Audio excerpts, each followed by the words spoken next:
आदरणीय दादा जे काही बोलले ते मागचा पुढचा काय कंटेंट आहे हे आपण सगळ्यांना माहिती आहे की त्या जाहीर सभेच्या निमित्तानं आणि खरंच कामाचा आवाका जर आपण पाहिला, आपण सगळेजण प्रसार माध्यम म्हणून जेव्हा दादांचा दौरा पुणे शहरात असतो तेव्हा पहाटेपासून दादांबरोबर रात्रीपर्यंत फिरत असतो. आपली सुद्धा दर्शक होती आणि केवळ पुणेच नाही तर संपूर्ण महाराष्ट्रामध्ये एकाच कामाचा धंदा दादांच्या माध्यमातून ठेवलाय.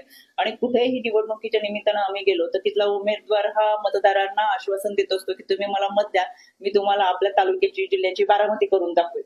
म्हणजे बारामती हे एक रोल मॉडेल म्हणून महाराष्ट्रामध्ये घेऊन जाण्याचा प्रत्येक उमेदवाराचा प्रयत्न असतो. हे का तर दादांनी त्या ठिकाणी काम केलंय आणि जे काम आहे ते महाराष्ट्राला दिसतंय. विरोधक सुद्धा सांगतात की आम्हाला बारामती करायची, याचाच अर्थ तितकं काम दादांनी केले, त्या दादांनी मांडलं. याच्यात चुकीचं काय? शरद पवारांची बारामती दादा कुठेही बोललेले नाहीये.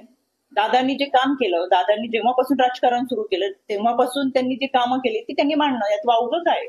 52% लोकप्रतिनिधी असं म्हटले ज्यात शरद पवार येतात. पण दादांनी कुणाचं नाव घेतलेलं नाही. त्यांना जी भूमिका मांडायची ती त्यांची भाषाशैली तशी, त्या ओघामध्ये त्यांनी ते मांडलेले. मॅडम आम्हाला धन्यवाद.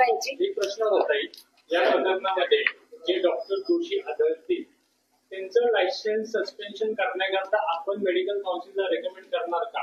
इंडियन मेडिकल असोसिएशनच्या माध्यमातून आयपीसी गुन्ह्यांची तरतूद याच्यामध्ये आहे. त्याच्यामुळे 2 अहवाल आल्यानंतर आयपीसी गुन्हा, मेडिकल असोसिएशन आणि या सगळ्यांच्या माध्यमातून धर्मादाय आयुक्त यांचा आलेला अहवाल यांच्या माध्यमातून कारवाई होईल.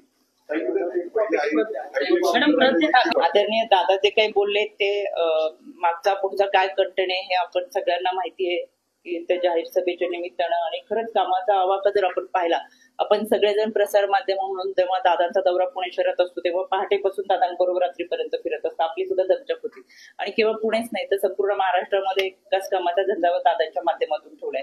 आणि कुठेही निवडणुकीच्या निमित्तानं आम्ही गेलो तर तिथला उमेदवार हा मतदारांना आश्वासन देत असतो की तुम्ही मला मत द्या, मी तुम्हाला आपल्या तालुक्याची जिल्ह्याची बारामती करून दाखवेल. म्हणजे बारामती हे एक रोल मॉडेल म्हणून महाराष्ट्रामध्ये घेऊन जाण्याचा प्रत्येक उमेदवाराचा प्रयत्न असतो. हे का तर दादांनी त्या ठिकाणी काम केलंय आणि जे काम आहे ते महाराष्ट्राला दिसतंय. विरोधक सुद्धा सांगतात की आम्हाला बारामती करायची, याचाच अर्थ तितकं काम दादांनी केले, त्या दादांनी मांडलं. याच्यात चुकीचं काय? शरद पवारांची बारामती दादा कुठेही बोललेले नाहीये.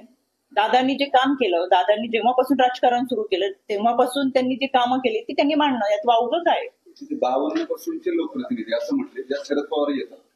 पण दादांनी कुणाचं नाव घेतलेलं नाही. त्यांना जी भूमिका मांडायची ती त्यांची भाषाशैली तशी, त्या ओघामध्ये त्यांनी ते मांडलेले. मॅडम आम्हाला धन्यवाद.